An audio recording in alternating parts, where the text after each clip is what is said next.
एक बार देवर्षि नारद घूमते घूमते उत्तराखंड पहुंचे। उत्तराखंड जब पहुंचे तो वहां पर बद्री विशाल भगवान के सन्निधि में सनक सनंदन सनातन सनत कुमार ब्रह्मा जी के मानस पुत्रों को देखा, प्रणाम किया। नारद जी बड़े उदास थे, चिंतित थे।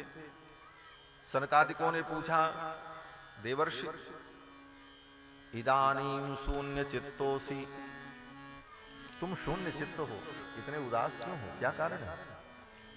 गत वित्तो यथा जनः, जैसे तुम्हारा धन नष्ट हो गया हो। तुम तो महात्मा हो, तुम्हारे जैसे महात्मा को तो चिंता नहीं होनी चाहिए। तवेदम मुक्त संगस्य नोचितम बद कारणम, तुम्हारे जैसे मुक्त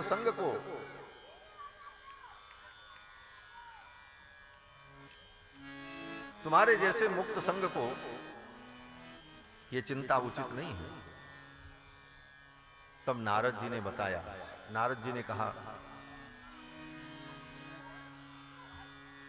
कि मेरी चिंता का कारण क्या है।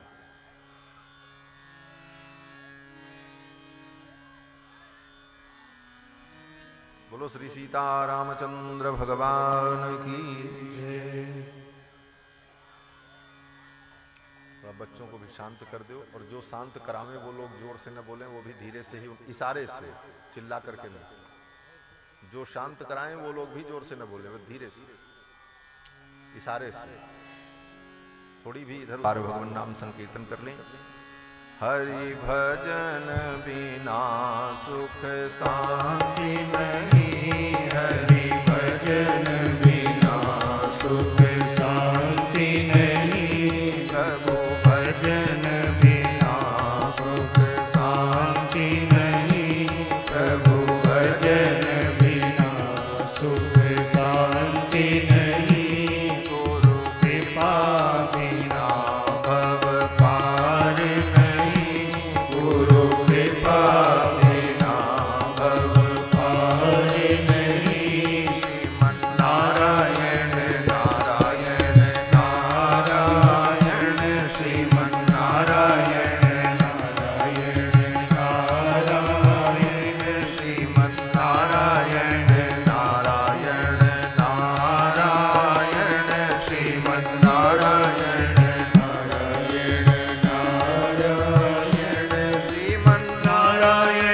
नारायण नारायण, श्रीमन्नारायण नारायण नारायण, श्रीमन्नारायण नारायण नारायण, श्रीमन्नारायण नारायण नारायण, श्रीमन्नारायण नारायण नारायण, भजमन्नारायण नारायण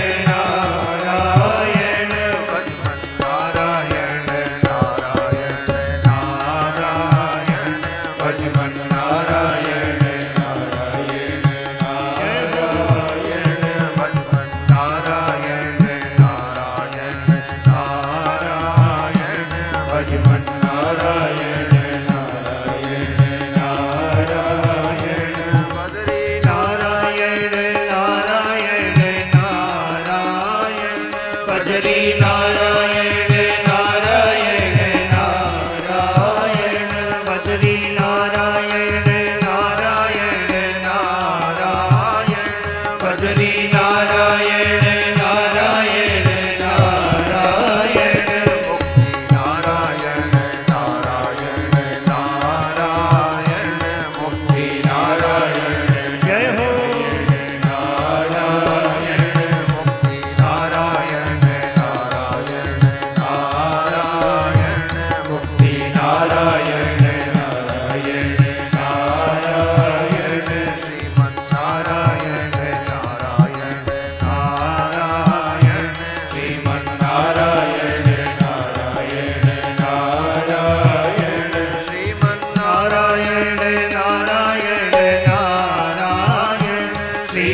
सीतारामचंद्र भगवान की जय। जय जय सीताराम। देवर्षि नारद श्री बद्रीनाथ धाम में पहुंचे। सनकादिकों ने उनकी चिंता देखी। सनकादिकों ने पूछा, हे मुनिवर, आप इतने चिंतित क्यों? तो देवर्षि नारद ने कहा कि हे भगवान, मैंने विचार किया कि पृथ्वी सर्वोत्तम है और पृथ्वी पर प्रकट होकर के भगवान ने अनेक लीलाएं की हैं। तो भगवान की उन लीला स्थलियों का दर्शन करने के लिए मैं आया और अनेक तीर्थों में मैंने भ्रमण किया। पुष्करम च प्रयागम च काशीम गोदावरीम तथा पुष्कर, प्रयाग, काशी, गोदावरी, इन समस्त तीर्थों में मैंने भ्रमण किया, लेकिन कहीं पर भी मुझे शांति नहीं मिली। नारद जी कहते, क्यों शांति नहीं मिली? बोले, नापश्यम कुत्रचित् शर्म, कहीं पर मुझे कल्याण नहीं दिखाई, सब जगह अमंगल ही अमंगल दिखा। कारण? बोले, कलयुग के प्रभाव से लोग धर्म से विमुख होकर मनमाना आचरण करने वाले लोग मिले। इस कारण से कहीं भी शांति और सुख हमें दिखाई नहीं पड़ता। क्या कारण था? कहते हैं, सत्यम नास्ति तपः शौचम दया दानम न विद्यते। कहीं पर सत्य नहीं दिखाई पड़ा, कहीं पर तपस्या नहीं दिखाई पड़ी, कहीं पर दया नहीं दिखाई पड़ी। सत्य, तप, दया और दान, ये धर्म के चार पैर हैं। धर्म के ये चार चरण हैं। सत्यम नास्ति तपः शौचम दया दानम न विद्यते। नारद जी कहते हैं, मुझे कहीं नहीं दिखाई पड़ा, न कहीं सत्य, न कहीं तप, न कहीं दान, न कहीं दया। लोग जो दिखाई पड़े, लोग कैसे थे? बोले, उदरम भरिणो जीवाः। सभी मनुष्य का उद्देश्य केवल एक ही दिख रहा था। बोले, क्या? बोले, पेट कैसे भरे। सवेरे से शाम तक केवल उदर पोषण, पेट पूजा कैसे संपन्न हो, इसी में बुद्धि लगाते रह गए। और आज भी इस दुनिया में 99% लोग ऐसे हैं जिसका केवल ध्यान पेट के भरण पोषण पे ही रहता है। कैसे पेट भरे। सवेरे से शाम तक जितना प्रपंच करते हैं, उसका एक ही उद्देश्य है, पेट का पोषण। उदरम भरिणो जीवाः। 1% लोग भी नहीं होंगे जो उदर भरण की चिंता से मुक्त होकर के परमात्मा का चिंतन करते हैं। उदरम भरिणो जीवाः। और यही शिक्षा जन्म से दी जाती है। गोस्वामी तुलसीदास जी महाराज कहते हैं, बच्चे जब बड़े होते हैं तो माता पिता भी उनको यही सिखाते हैं। मातु पिता बालकन बुलावई और उदर भरई सोई धर्म सिखाओ। माता पिता बालकन बुलावई, माता पिता बालकन बुलावई, उदर भरई सोई धर्म सिखावई, उदर भरई सोई धर्म सिखावई। माता पिता बालकन बुलावई, माता पिता बालकन बुलावई। ये उदर भरण, इसी की शिक्षा माँ बाप भी देते हैं।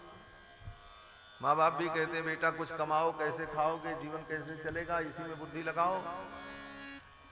और सच्चाई ये है कि ये उदर, ये पेट देखने में तो इतना ही बड़ा है, लेकिन आज तक भरा नहीं। पूरा जीवन खाते थक जाते हैं, लेकिन ये कभी भरता ही नहीं।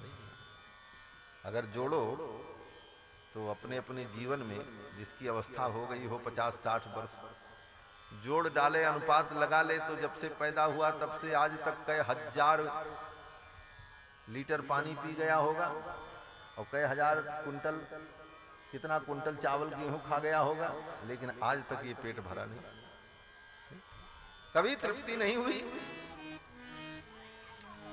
और उसी की व्यवस्था में सुबह से शाम तक बुद्धि लगाते रहे, आत्मा के कल्याण का हम चिंतन नहीं कर सकते।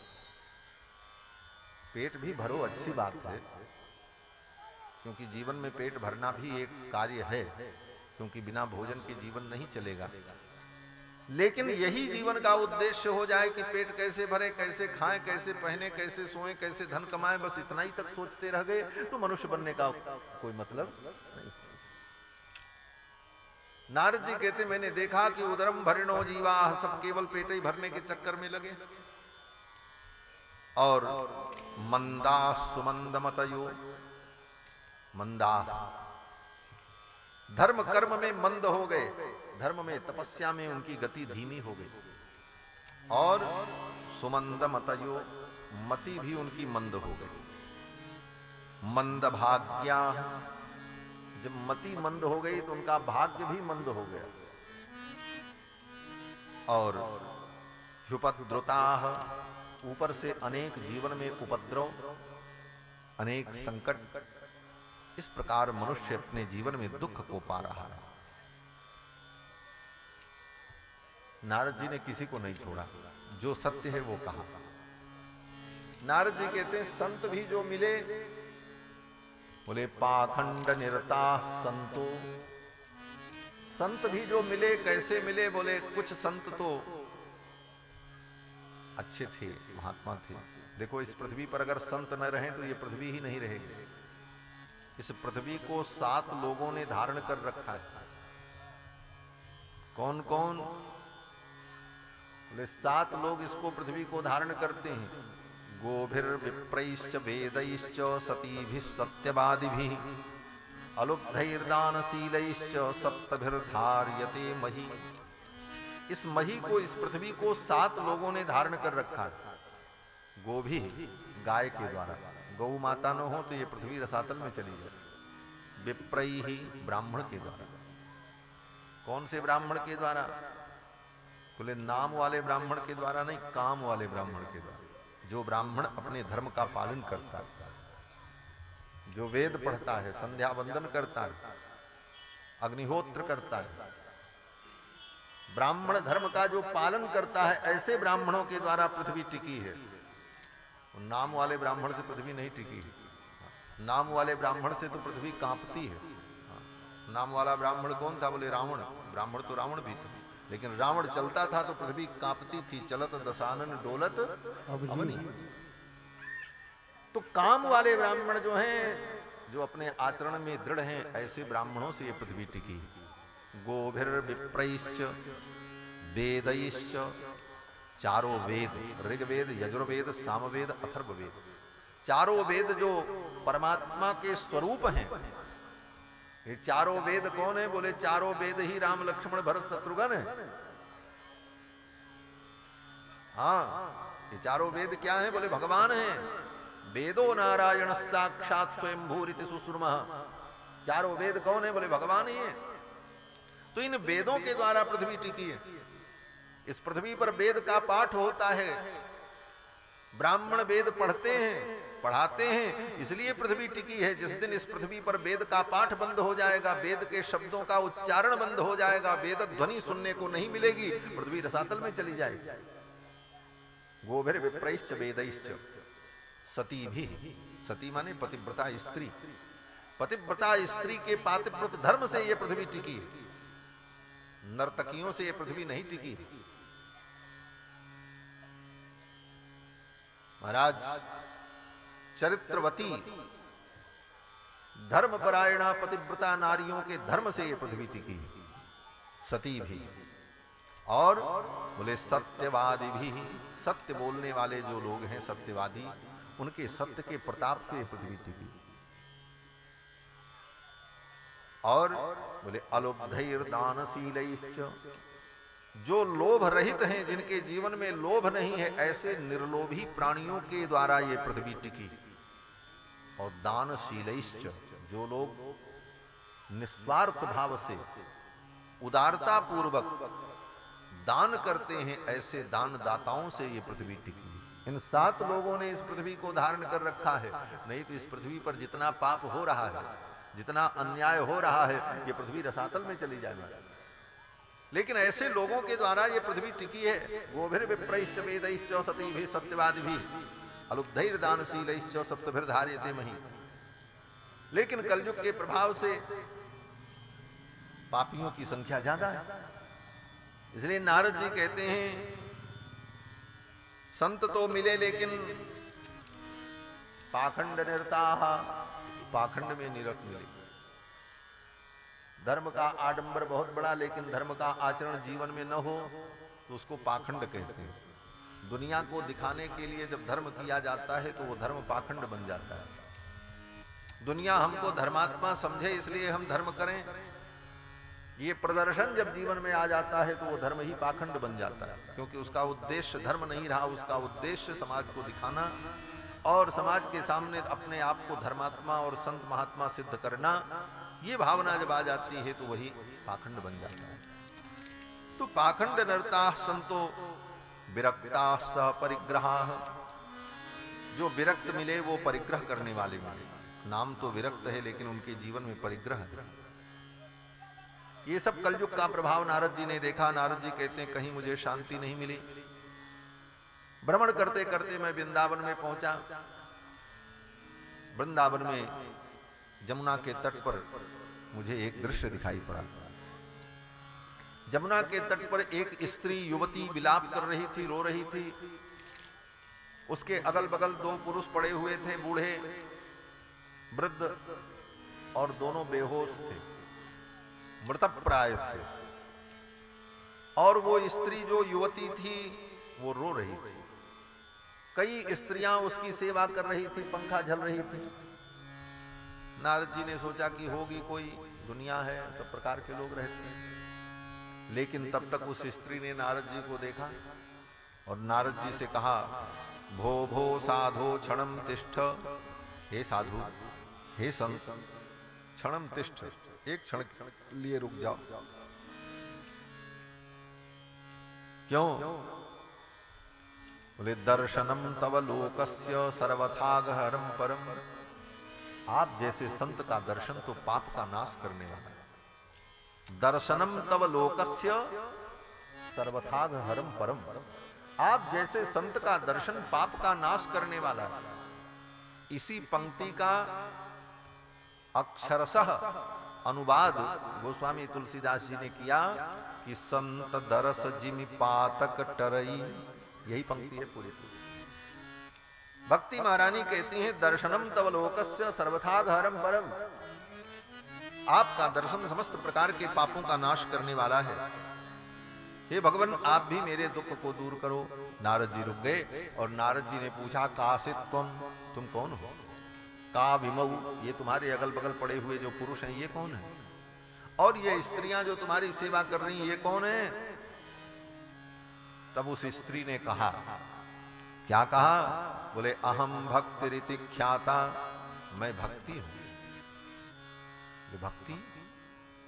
उसने कहा, हाँ महाराज मैं भक्ति हूं। नारद जी ने कहा, अरे हम भक्ति को तो ढूंढ रहे थे। भक्ति को हम अपने जीवन में प्राप्त करना चाहते हैं कि भक्ति हमें मिल जाए, भगवान के चरणों की भक्ति मिले। भक्ति महारानी हमारे हृदय में आकर के बैठ जाएं। और नारद जी महाराज से भक्ति महारानी मिल रही हैं। स्वयं भक्ति महारानी नारद जी को बुला रही हैं, भो भो साधो क्षणम तिष्ठ। नारद जी ने कहा, मैं तो बहुत सौभाग्यशाली हूं कि आपका दर्शन कर रहा हूं, आप साक्षात भक्ति हो। लेकिन आप दुखी क्यों हो, रो क्यों रही हो? जिसके जीवन में भक्ति आ जाए उसका तो जीवन दुख से रहित हो जाता है। आप स्वयं भक्ति हो और आप रो रही हो। भक्ति तो सारे दुख को दूर करने वाली है और स्वयं भक्ति दुखी है, रो रही। ये तो बड़ी विडंबना है। नारद जी ने कहा, क्या कारण है? और ये तुम्हारे अगल बगल जो दो बूढ़े पड़े हैं ये कौन हैं? तो उस स्त्री ने कहा कि इमऊ में तनयऊ मतऊ, ये दोनों मेरे अगल बगल जो पड़े हुए पुरुष हैं ये मेरे बेटे हैं। ये बेटे हैं? आपके बेटे भी? बोले हाँ। बोले भक्ति के दो बेटे हैं, जान लेना। कौन कौन? बोले एक का नाम है ज्ञान और एक का नाम है वैराग्य। ये ज्ञान और वैराग्य ये भक्ति के पुत्र हैं। जीवन में भक्ति आई और इसके पुत्र नहीं पैदा हुए तो वो भक्ति क्या है? बोले बांझ है, बंध्या है। स्त्री का सौभाग्य तभी होता है जब वो पुत्र को जन्म देती है। संसार में उस स्त्री की प्रशंसा होती है जो पुत्रवती होती, और जो बंध्या हो जाए तो उसकी समाज में आलोचना होती है, उसका आदर कम होता है। ये हम तत्व समझाने के लिए कह रहे हैं, हम किसी की आलोचना के लिए नहीं कह रहे हैं, अन्यथा मत समझना। कहने का भाव है कि स्त्री की महिमा है कि वो पुत्रवती हो, पुत्र को जन्म दे। तो भक्ति कौन है? बोले भक्ति देवी, और भक्ति के पुत्र का नाम है ज्ञान वैराग्य। हमारे आपके जीवन में भगवान की भक्ति हो लेकिन उसके पुत्र ज्ञान वैराग्य न हो तो भक्ति क्या है? बोले बंध्या है। वो भक्ति प्रशंसनीय नहीं होगी, उस भक्ति की प्रशंसा नहीं होगी। क्यों? बोले उसके पुत्र ही नहीं हुए, न ज्ञान हुआ न वैराग्य हुआ। संसार से वैराग्य नहीं हुआ, परमात्मा का ज्ञान नहीं हुआ। भक्ति बहुत है, रात दिन हम माला जप रहे हैं, लेकिन संसार से आसक्ति नहीं टूटी, वैराग्य नहीं हुआ। बोले तुम्हारी भक्ति पुत्रवती नहीं हुई, वो भक्ति प्रशंसनीय नहीं होगी, उस भक्ति का सम्मान नहीं होगा। भक्ति के पुत्र का नाम ज्ञान वैराग्य। लेकिन वो दोनों ज्ञान वैराग्य बूढ़े थे, बूढ़े थे महाराज, न हिल पावे न डुल पावे, और अचेत पड़े थे, और भक्ति जवान थी। नारद जी ने कहा देवी ये बड़ी विडंबना है। बोले क्या विडंबना? बोले माँ बूढ़ी हो तो बच्चे जवान होते हैं। भाई बच्चे जब जवान होते हैं तो माँ बूढ़ी हो जाती है। यहां तो उल्टा है, माँ जवान है और बच्चे बूढ़े। भक्ति युवती है और उसके पुत्र ज्ञान वैराग्य बूढ़े हैं। क्या कारण है? तो भक्ति महारानी ने कहा कि काल योगे न जर्जरो, कलयुग के प्रभाव से ये दोनों बूढ़े हो गए। कलयुग ने इनको बूढ़ा बना दिया। कलयुग क्या करता है? बोले कलयुग हमारे ज्ञान वैराग्य का ही हरण करता है, ज्ञान वैराग्य को ही बूढ़ा बनाता है। सब कुछ होते हुए भी ज्ञान वैराग्य हमारा दृढ़ नहीं हो पाता, यही कलयुग का प्रभाव है। नारद जी ने पूछा देवी आप कहां से आई हो, आपका प्राकट्य कहां हुआ? तो भक्ति महारानी ने कहा कि उत्पन्ना द्रविणे साहम, मैं द्रविण देश में उत्पन्न हुई, दक्षिण भारत में। वृद्धिम कर्नाटके गता, और कर्नाटक में मैं बड़ी हुई। क्वचिन क्वचिन महाराष्ट्रे, महाराष्ट्र में मैं कहीं कहीं विस्तार को प्राप्त हुई। और उसके आगे जब उत्तर भारत की ओर आई तो गुजरात आ गया। गुजरात में आते ही मैं जीर्ण हो गई, बूढ़ी हो गई। गुर्जरे जीर्णताम गता।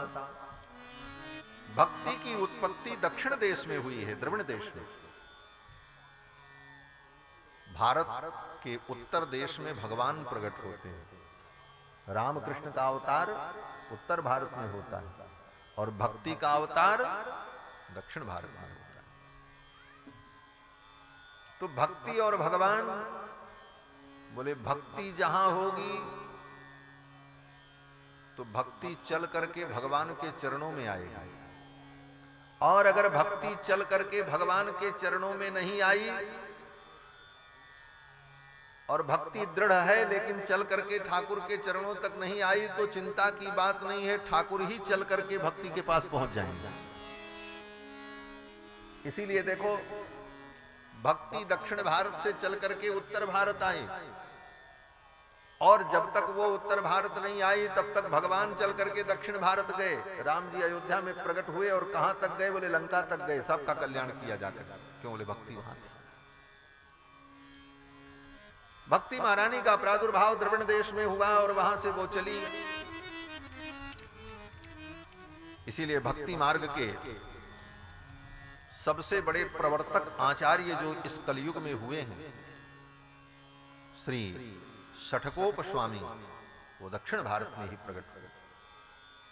आज जिस भक्ति के विभिन्न रूप को हम देखते हैं पुराणों के माध्यम से, आचार्यों के ग्रंथों के माध्यम से, चाहे भगवान श्री रामानुजाचार्य के ग्रंथ हों, चाहे निम्बारकाचार्य के हों, चाहे वल्लभाचार्य जी के ग्रंथ हों, गौड़ीय परंपरा के सठ गोस्वामी, रूप गोस्वामी, जीव गोस्वामी, सनातन गोस्वामी, गोपाल भट्ट इत्यादि आचार्यों की रचनाएं हों, और भी उत्तर भारत के जितने बड़े बड़े विद्वानों ने भक्ति के सिद्धांत का विस्तार किया, उन सब के मूल अगर कोई भक्ति के प्रवर्तक पुरुष हैं तो वो कौन है? बोले श्री षठकोप स्वामी। इस कलयुग में,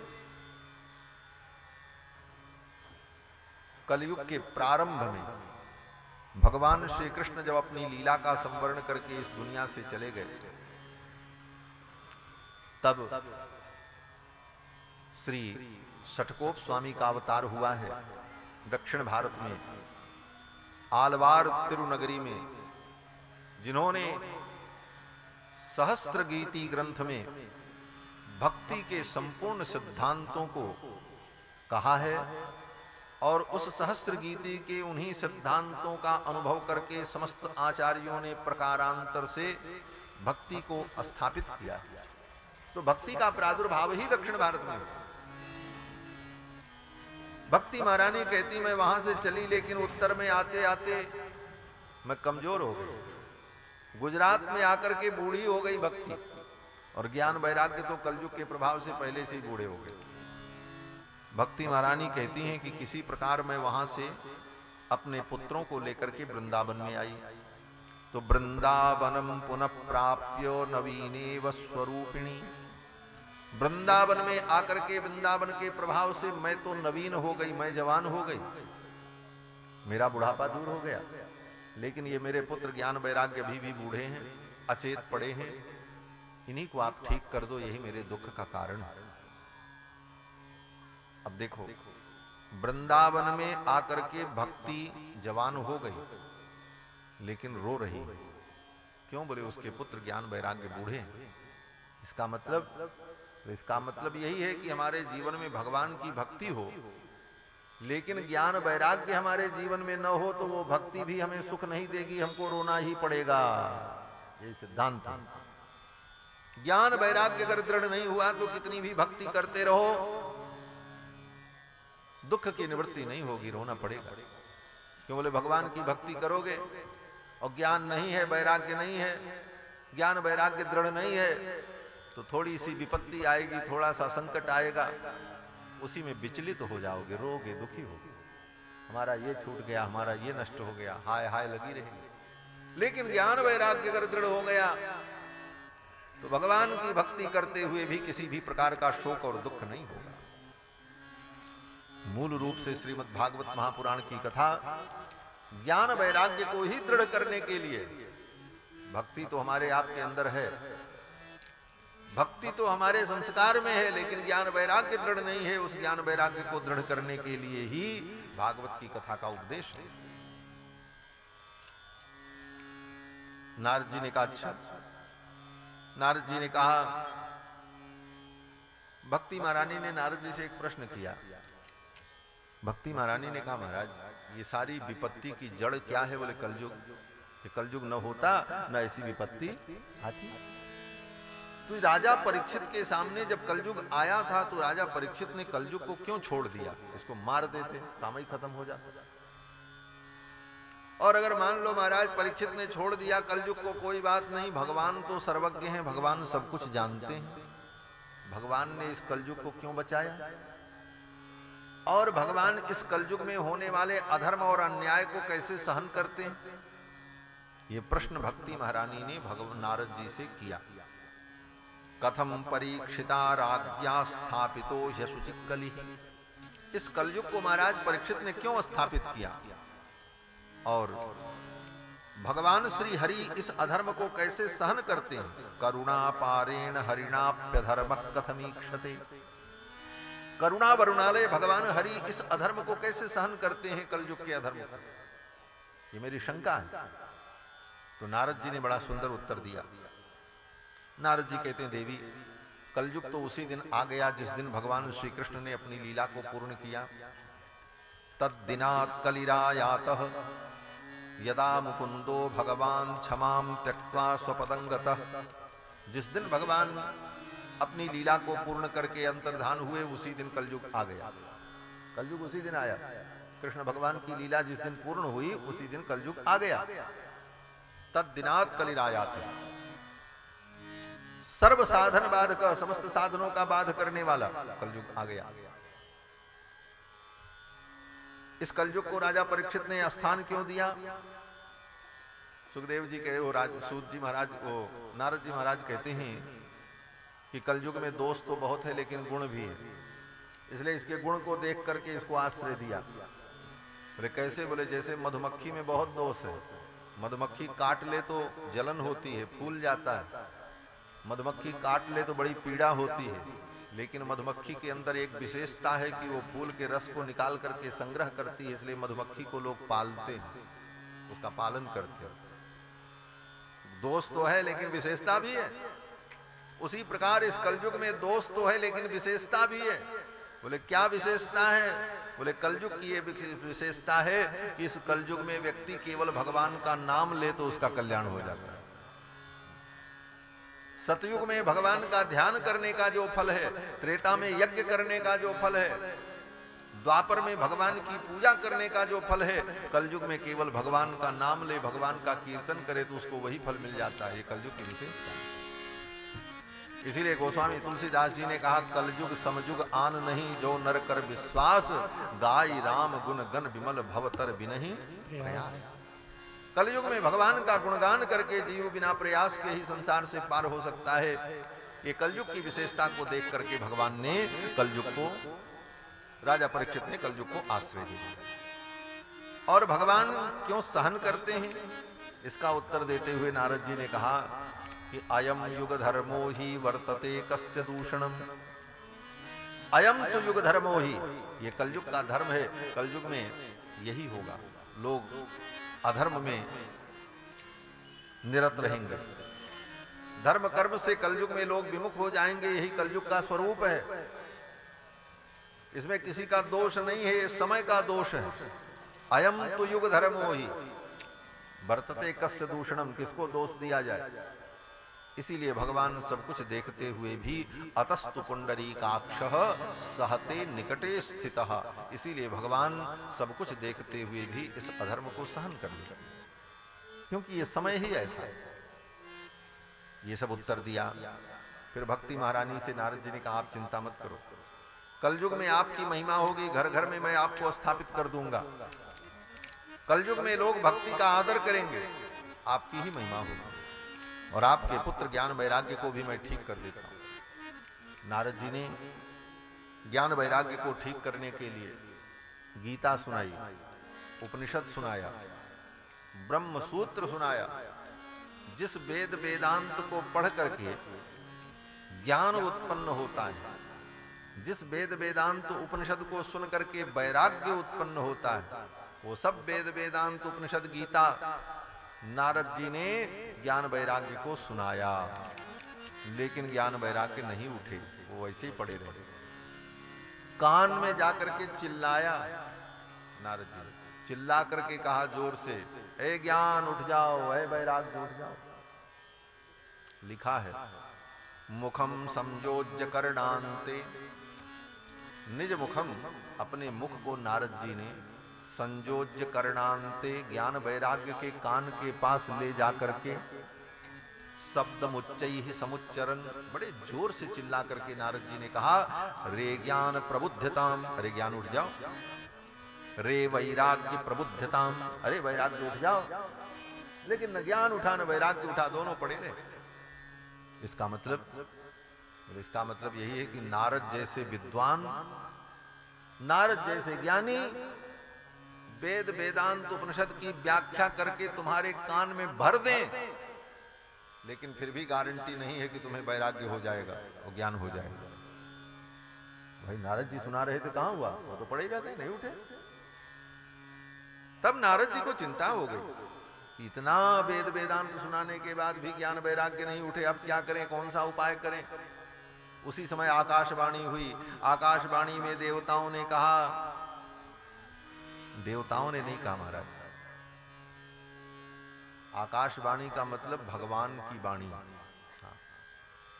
पुराणों में आकाशवाणी का वर्णन है ना, जब ऐसा हुआ तो आकाशवाणी हुई, एक दो जगह नहीं कई जगहों पर वर्णन, आकाशवाणी हुई, गगन गिरा गंभीर भई हरण शोक संदेह।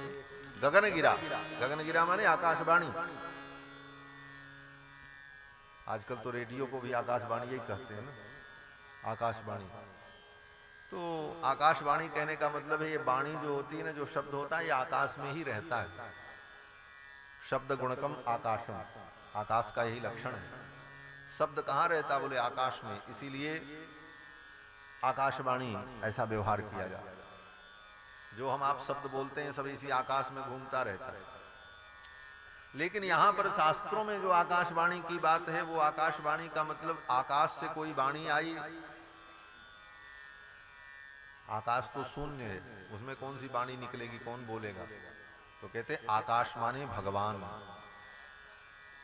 आकाश भगवान का नाम है।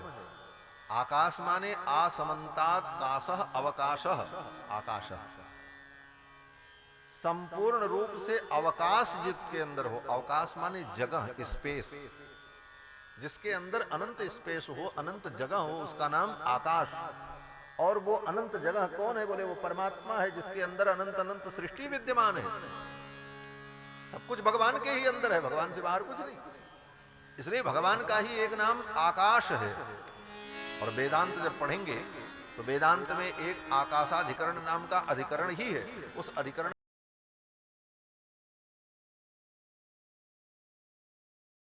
तो आकाशाधिकरण में आकाश परमात्मा। तो जब ऐसी कोई समस्या होती है, नारदादि भक्तों के पास भी कोई उसका निराकरण नहीं, ब्रह्मा के पास भी निराकरण नहीं। अब ब्रह्मा से बड़ा कौन बुद्धिमान इस सृष्टि में? ब्रह्मा जी सबसे पुराने पितामह हैं, पुरखा हैं। लेकिन ब्रह्मा जी को भी जब बुद्धि नहीं समझ में आती, तब उनको कौन समझावे? तब ब्रह्मा को भी समझाने के लिए भगवान को ही बोलना पड़ता है। इसलिए भगवान ही आकाशवाणी के द्वारा संकेत करते हैं। इसीलिए गगन गिरा गंभीर भई हरण शोक संदेह। ब्रह्मा जी को भी जब समझ में नहीं आया कि क्या करें, गौ माता पृथ्वी गौ का रूप धारण करके गई, देवता लोग गए ब्रह्मा जी से गए, ब्रह्मा जी ने कहा हमको भी समझ में नहीं आ रहा क्या करें। सबने मिलकर के जब स्तुति की, तब अंत में भगवान बोल पड़े कि अब भय मत करो, आप लोग निर्भय हो जाओ, हम अवतार लेकर के कल्याण करेंगे। तो आकाशवाणी का मतलब भगवान की वाणी। भगवान ही समस्या का निराकरण करने के लिए ऐसी परिस्थिति में आकाशवाणी करते। तो यहां भी आकाशवाणी हो गई। क्या आकाशवाणी हुई? नारद जी सोच रहे थे क्या करें, कौन सा उपाय करें। वेद वेदांत सुनाने के बाद भी ज्ञान वैराग्य स्वस्थ नहीं हुए, अब क्या करें। तो उसी समय आकाशवाणी में भगवान ने कहा कि सत्कर्म करो। एतदर्थम तु सत्कर्म सुरर्षे तुम समाचर। इनके लिए तुम सत्कर्म करो। सत्कर्म करोगे तो ये ज्ञान वैराग्य ठीक हो जाएंगे। आकाशवाणी बंद हो गई। नारद जी पूछना चाहते थे कौन सा सत्कर्म करें, तब तक आकाशवाणी बंद, किससे पूछें। आकाशवाणी का तो यही नियम है, जो सुनावे सो सुन लो। तुम कुछ पूछ थोड़ी सकते हो। रेडियो में कार्यक्रम आता तो ये थोड़ी पूछ सकते हो इसके बाद क्या हुआ, वो जो सुनावे सुनो चुपचाप बैठे बैठे। कि होता है ऐसा? ऐसा नहीं होता। और जब वो बंद कर दे तो बंद हो गया, फिर बंद हो गया तो चुप। आकाशवाणी भी ऐसी हुई। आकाशवाणी हुई है तदर्थम सत्कर्म सुरर्षे तुम समाचार। इनके लिए सत्कर्म करो। अब नारद जी समझ नहीं पाए कौन सा सत्कर्म करें, आकाशवाणी बंद, समाचार समाप्त। तो अब नारद जी ने सोचा क्या करें, अब चले किसी से पूछें ये सत्कर्म क्या है। अब नारद जी चले पूछने के लिए। जिसके पास जाएं, जिस ज्ञानी महात्मा संत से जाकर के पूछें सत्कर्म क्या है। आकाशवाणी ने कहा सत्कर्म करो। कौन सा सत्कर्म करें? और समस्या तो इस बात की है, जो हम अभी तक कर रहे थे, क्या वो सत्कर्म नहीं था? गीता पढ़ना, उपनिषद पढ़ना, वेद वेदांत को सुनना सुनाना, क्या ये सत्कर्म नहीं है? और अगर ये सत्कर्म नहीं है तो क्या कुकर्म है? इसको क्या कहेंगे? अब कौन सा सत्कर्म मैं करूं? अब तो बड़ी शंका हो गई नारद जी को महाराज। अब नारद जी चल पड़े पूछने के लिए। अब जिसके पास जाए कोई उत्तर न दे। अब नारद जी के प्रश्न का उत्तर देना इतना सरल नहीं। नारद जी को कोई उत्तर न मिले कि सत्कर्म क्या है। चारों तरफ हल्ला मच गया। नारद जी जहां जाए किसी से पूछें तो कोई कहता था असाध्यम केचन ब्रूयुः। किसी ने कहा असाध्यम, इस प्रश्न का कोई उत्तर नहीं है, यह असाध्य है। दूसरे ने कहा दुर्गेयम, उत्तर तो है लेकिन बड़ा कठिन है, बड़े मुश्किल से मिलेगा, अभी ढूंढते रहो, देखो कभी मिल जाए तो मिल जाए। दुर्गे अमिति चापरे मूकी भूतास्तथा चान्य। कुछ लोगों ने देखा नारद जी आ रहे हैं प्रश्न पूछने के लिए तो चुप हो गए, बैठ गए। नारद जी ने कहा भाई बताओ सत्कर्म की परिभाषा क्या है, आप तपस्वी हो, आप ज्ञानी हो। तो उन्होंने कहा हम तो मौनी बाबा हैं, बोलते ही नहीं। मूकी भूताः, मूक हो गए, मूकी भूताः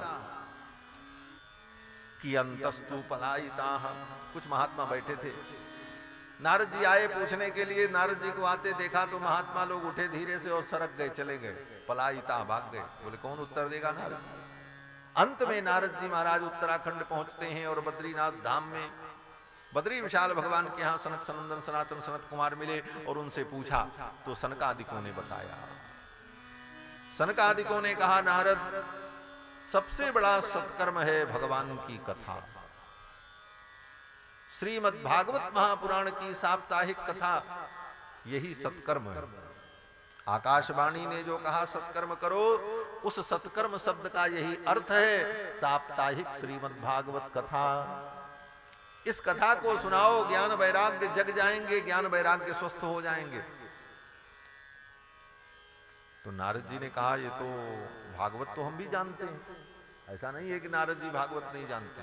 नारद जी ने सृष्टि के क्रम का वर्णन जब पूछा है ब्रह्मा जी से, तो ब्रह्मा जी ने नारद जी को सब सुनाया और नारद जी ने ही आकर के भागवत के तत्व को सूत्र रूप में, भागवत के रहस्य को वेदव्यास जी को सुनाया और तब वेदव्यास जी ने 18,000 श्लोकों में भागवत की रचना की है। तो नारद जी भागवत से अपरिचित हैं ऐसी बात नहीं है, नारद जी भागवत को जानते हैं।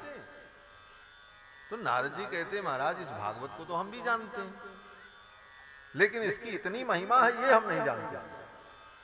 जानते तो हम भी, लेकिन आज मुझे पता चला कि सबसे बड़ा सत्कर्म तो श्रीमद् भागवत महापुराण है। लेकिन मुझे एक शंका है। बोले क्या शंका है? बोले भाई वेद का फल है भागवत, निगम कल्प तरोर गलितम फलम। वेद रूपी वृक्ष का पका हुआ फल है श्रीमद् भागवत महापुराण। और हमने तो वेद सुना दिया, चारों वेद सुनाया, उपनिषद सुनाया। सारे उपनिषद का जो सार है गीता, वो गीता मैंने सुनाई। और एक बार नहीं, गीता पाठैर मुहुर्मुहुः, कई बार गीता सुनाई, 18 अध्याय। नारद जी ने उनको ज्ञान वैराग्य को, लेकिन ज्ञान वैराग्य ठीक नहीं हुआ। नारद जी कहते हैं कि जिस वृक्ष से फल पैदा हुआ वो पूरा वृक्ष ही मैंने सुना दिया, वेद सुना दिया, उपनिषद सुना दिया, और तब भी वो ज्ञान वैराग्य नहीं जगे, तो अब उसका फल सुनाने से क्या मिलेगा? तो सनकादिकों ने कहा देखो नारद, वृक्ष से फल पैदा होता है, लेकिन जो स्वाद जो रस फल में होता है वो वृक्ष में नहीं होता। बादाम की डाली खाओ तो वो ताकत नहीं आएगी जो ताकत बादाम खाने से आएगी। आप कहो महाराज उसी पेड़ से प्रकट है, पेड़ की डाली खा ले वैसे ही ताकत आ जाए, तंदुरुस्ती हो जाए। बोले नहीं होगा, वो तो बादाम ही खाने से होगा। उसी तरह गन्ना में बड़ा रस होता है, गन्ना बड़ा मीठा होता है, सारी मिठाई उसी से बनती है। तो बोले महाराज हमको चाय बनाना है तो चाय में एक गन्ना काट करके डाल दें। बोले गन्ना काट के डालोगे चाय नहीं बनेगी। उस रस को निकाल करके पका करके जब चीनी बना करके, शक्कर बना करके, गुड़ बना करके रख लोगे तो जब चाहोगे तब डाल दोगे और वस्तु मीठी हो जाएगी। पैदा उसी से हुआ, लेकिन जो विशेषता उसमें है वो उसमें नहीं। उसी प्रकार जो फल के पेड़ में विशेषता है, उसी विशेषता से वो फल पैदा हुआ है, लेकिन फल बनने के बाद उसमें जो रस है, जो स्वाद है, वो पेड़ में नहीं है। वेद में, उपनिषद में जो रस है वही रस भागवत में, लेकिन भागवत में आकर के वो और मधुर हो गया है, इसलिए इसका सेवन करना चाहिए। पिबत भागवतम रसमालय। तब नारद जी की शंका दूर हो गई।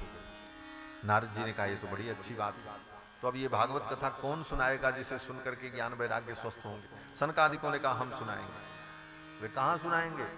बोले चलो गंगा के तट पर। सनक सनंदन सनातन सनत कुमार बद्रीनाथ धाम से उतर करके नीचे आए। कहाँ? बोले हरिद्वार में। वहां शिखर पर कथा नहीं हुई, गंगा के तट पर हुई। क्यों? बोले बद्रीनाथ धाम का मतलब क्या है? बोले ज्ञान वैराग्य और तपस्या का शिखर है वो, वहां भगवान तप करते हैं। तपस्या और ज्ञान वैराग्य के शिखर पर कथा नहीं होती, व्यवहार के धरातल पर होती है। अगर सुनाने वाले के अंदर ही ज्ञान वैराग्य उस शिखर तक पहुंच जाए तो वो चुपचाप बैठा रहेगा, संसार को नहीं सुनाएगा। संसार को तब सुनाएगा जब उसके अंदर व्यवहार जगत की बात आएगी। व्यावहारिक धरातल पर ही आकर के भगवान की कथा प्रवाहित होती है, तभी वो कथा कल्याणकारिणी होती है। गंगा तो प्रकट होती है पर्वत से वहां गंगोत्री में, लेकिन वहां गंगा में नहाना कितना कठिन है। गंगोत्री में गंगा में नहा के दिखाओ, हाथ पैर जम जाए महाराज, पत्थर हो जाए। अगर चूक गए तो कहां जाओगे इसका कोई ठिकाना नहीं। और वो प्रपात, वो धारा बहती है, एक मोटी धारा में फंस गए और देह पर पड़ी तो हड्डियां टूट जाएंगी, कहां जाओगे कोई ठिकाना नहीं।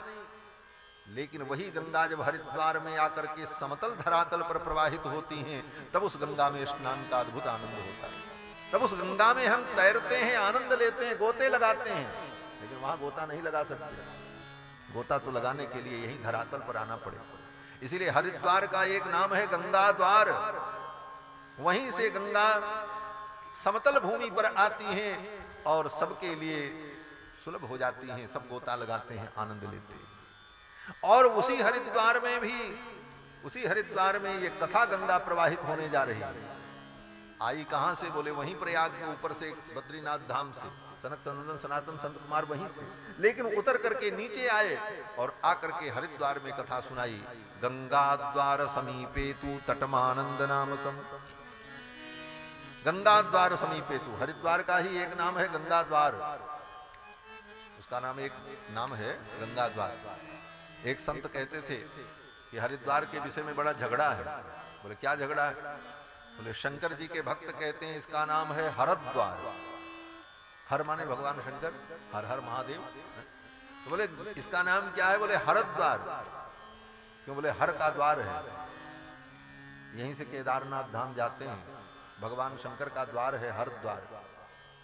तो भगवान विष्णु के भक्तों ने कहा नहीं नहीं, इसका नाम तो हरिद्वार है। क्यों? बोले यहां से भगवान हरि के यहां जाया जाता है। बोले कहां? बोले बद्रीनाथ धाम। तो कहे नहीं हरिद्वार, उसने कहा नहीं हरिद्वार। तो वेदव्यास जी ने कहा झगड़ा मिटा दो, न हरिद्वार न हरिद्वार। बोले क्या? बोले गंगा द्वार, इसका नाम गंगा द्वार। गंगा द्वार समीपे तू तटमानंद नामकम। बोल गंगा द्वार में किसी को समस्या नहीं है। बोले क्यों? बोले गंगा का संबंध दोनों से है, हरि से भी है, हर से भी है। गंगा हरि के चरणों से निकलती है और भगवान हर के सिर पे विराजमान रहती है। गंगा का संबंध दोनों से, हरि से भी है और हर से भी। लेकिन महिमा तो भगवान श्री हरि के चरणों की अद्भुत है। एक महात्मा कहते थे भाई तीन देवता हैं, ब्रह्मा विष्णु महेश, कोई छोटा नहीं कोई बड़ा नहीं। लेकिन अगर कोई कही ही दे कि भाई इन तीनों में अधिक महत्व किसका माने, तो कहते हैं एक ही कथा गंगा अवतरण की कथा से चिंतन कर लो। क्या चिंतन करो? बोले एक ने चरण धोया और एक ने उस धोए हुए चरण को सिर पर धारण किया और तीसरे ने अपना चरण धुलाया। अब यही तय कर लो कौन श्रेष्ठ है। एक ने चरण धोया, किसने? बोले ब्रह्मा ने। और धोने के बाद उस चरण को दूसरे ने अपने सिर पर रख लिया, कृतकृत्य हो गया। वो कौन? बोले भगवान शिव। और धुला किसका गया? बोले भगवान नारायण। भगवान नारायण ही परम तत्व है, परम श्रेष्ठ है, तय हो गया। तो महाराज कहते हैं गंगा द्वार समीपे तू तटमानंद नामकम। हरिद्वार में चल करके कथा होगी और सब आ गए और हरिद्वार में गंगा के तट पर कथा की तैयारी हुई और ऋषि मुनि महात्मा लोग कथा सुनने के लिए आ गए। कौन कौन आए कथा सुनने के लिए? बोले गंगा तटम समाजग्मुः कथा पानाय सत्वराः। गंगा के तट पर कथा सुनने के लिए बड़े बड़े ऋषि मुनि लोग आ गए। कौन कौन आए? बोले देखो, नाम तो बाद में लिया, उनकी विशेषता पहले बताई। कथा सुनने कौन कौन आए? बोले अब सबका नाम बताना जरूरी नहीं है, एक बात कह दो सब पता चल जाएगा। बोले क्या? बोले कथा सुनने वही आता है जो कथा का प्रेमी होता है, बस। कथा सुनने वाले का नाम जानने की जरूरत नहीं, इतना जानो कि अगर वो सुनने आया है तो कथा प्रेमी है। इसीलिए नाम बाद में लिया। पहले कहते हैं कि श्री भागवत पीयूष पानाय रसलंपटाह। कथा सुनने कौन आए? बोले श्री भागवत पीयूष पानाय, श्रीमद् भागवत रूपी पीयूष माने अमृत, इस अमृत को पीने के लिए जो रस लंपट थे, जो लालची थे, जो लोभी थे, जिनको भगवान की कथा से लोभ था, ऐसे प्रेमी भक्त दौड़ करके आ गया। श्री भागवत पीयूष पानाय रस लंपटाह। और कैसे आए? बोले धावंतो प्यायु सर्वे, दौड़ते हुए आ गए महाराज। उधर से लोग आ रहे हैं, इधर से आ रहे हैं, चारों तरफ से भीड़ आ रही है, लोग दौड़ रहे हैं, जल्दी चलो। बोले क्यों? बोले कहीं कथा छूट न जाए, कहीं कथा छूट न जाए। आज के जैसे श्रोता नहीं कि घर में बैठे रहते। बोले क्या जाने की जरूरत, माइक तो लगा, यहीं सुन लेंगे, वहां जाने की क्या जरूरत। और जो कुछ आना चाहते वो भी सोचते हैं अभी तो हारमोनिया बज रही है, अभी तो कीर्तन उर्तन होगा, फिर तब व्यास जी आएंगे, मंगलाचरण करेंगे, तब तक पहुंचेंगे। उनको कोई त्वरा नहीं। लेकिन कथा सुनने वाले प्रेमी को तो त्वरा होनी चाहिए।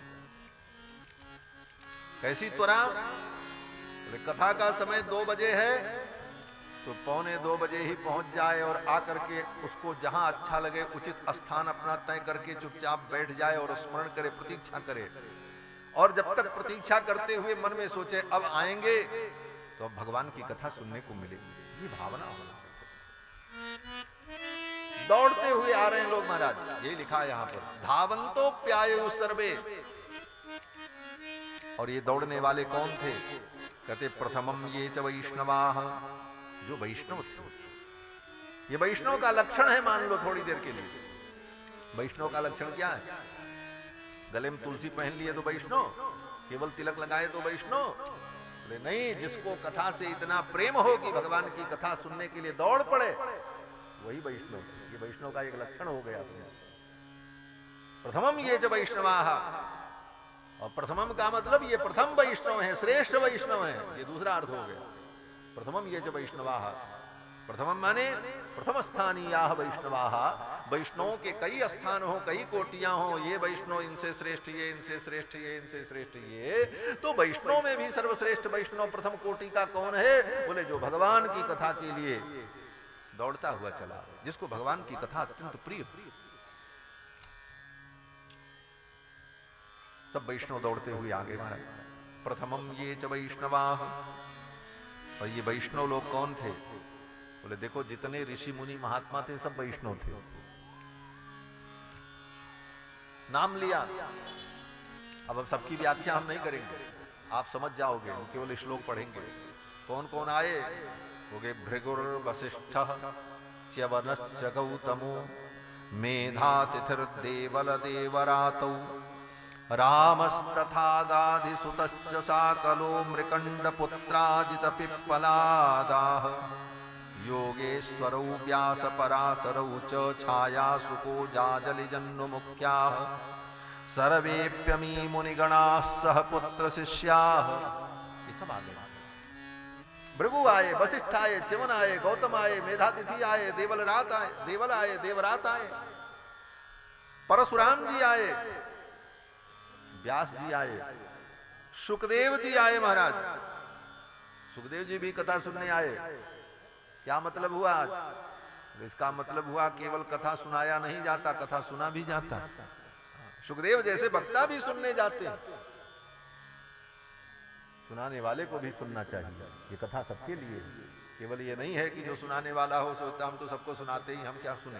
हाँ, सुखदेव जी भी सुने। भगवान शंकर कथा सुनाते हैं और स्वयं सुनने जाते हैं।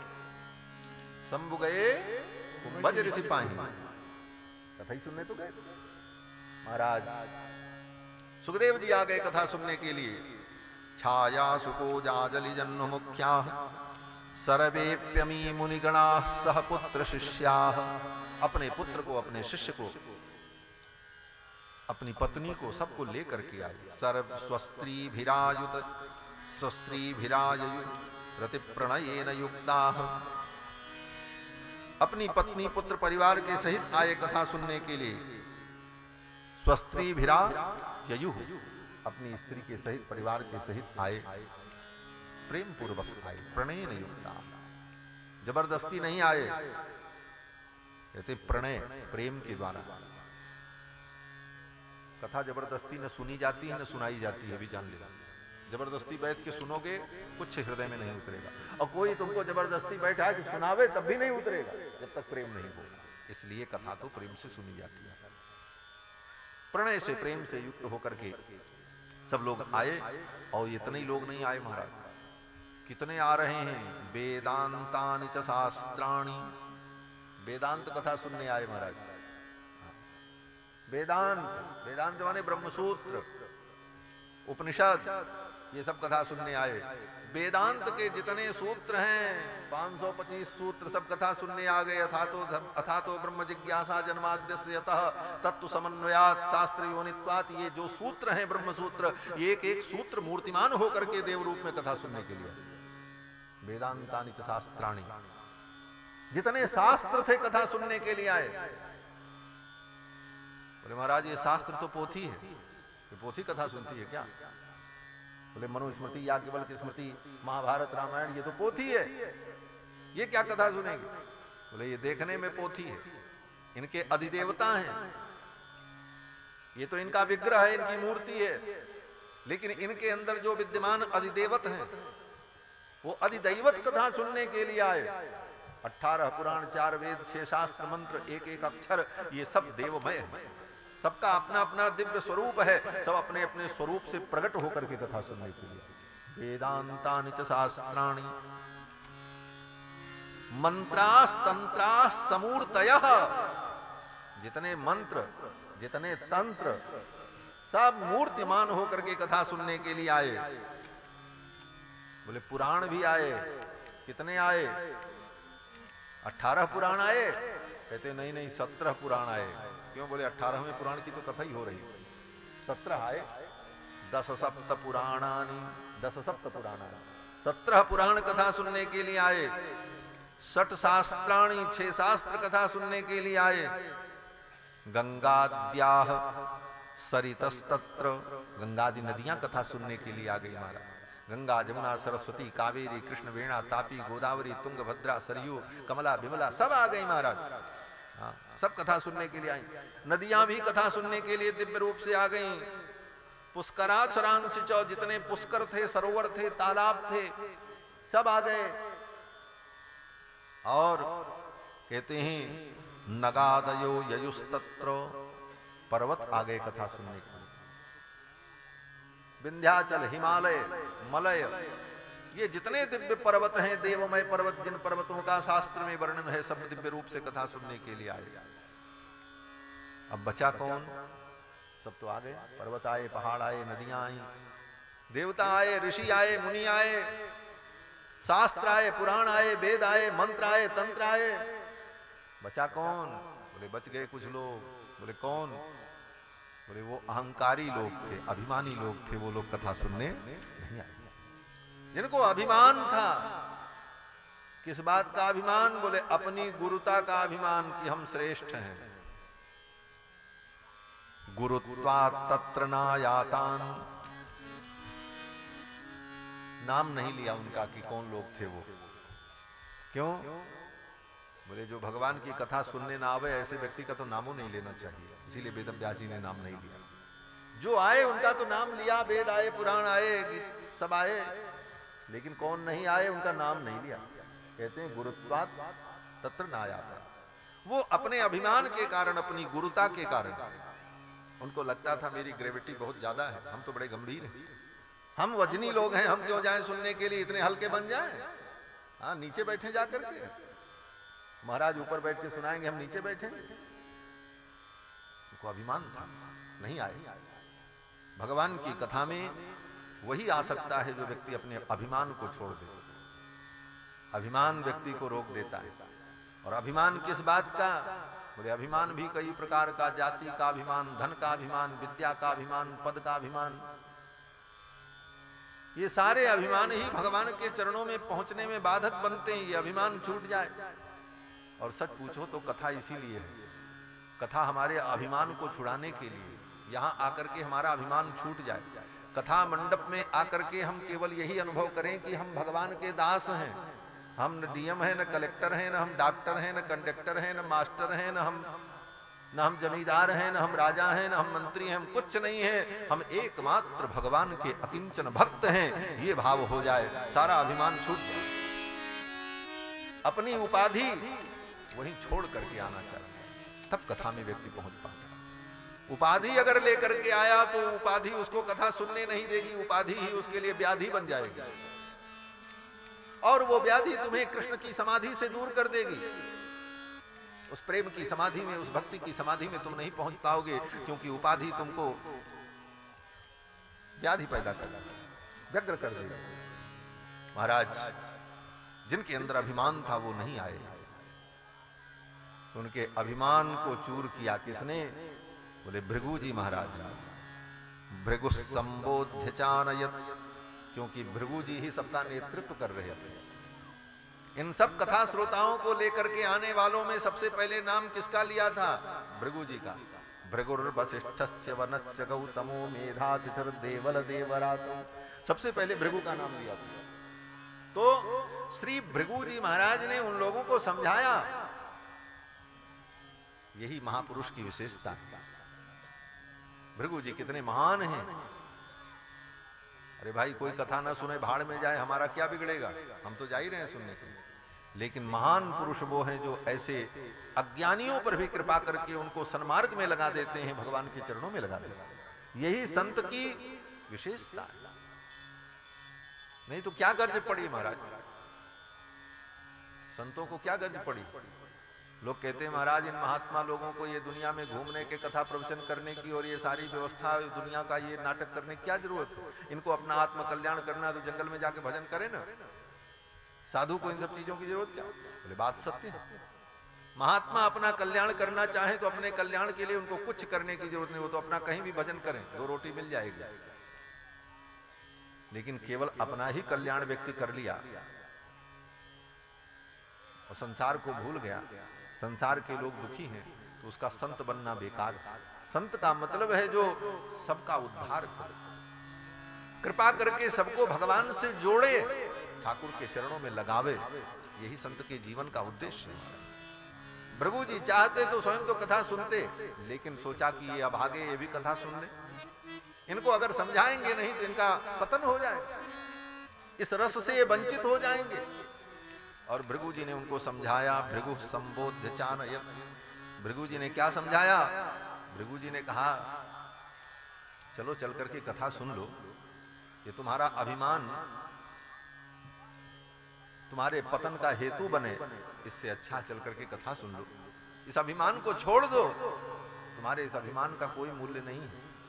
उन्होंने समझाया तो फिर लोगों को समझ में आ गया और वे लोग भी कथा सुनने आ गए। आए, कथा प्रारंभ हुई।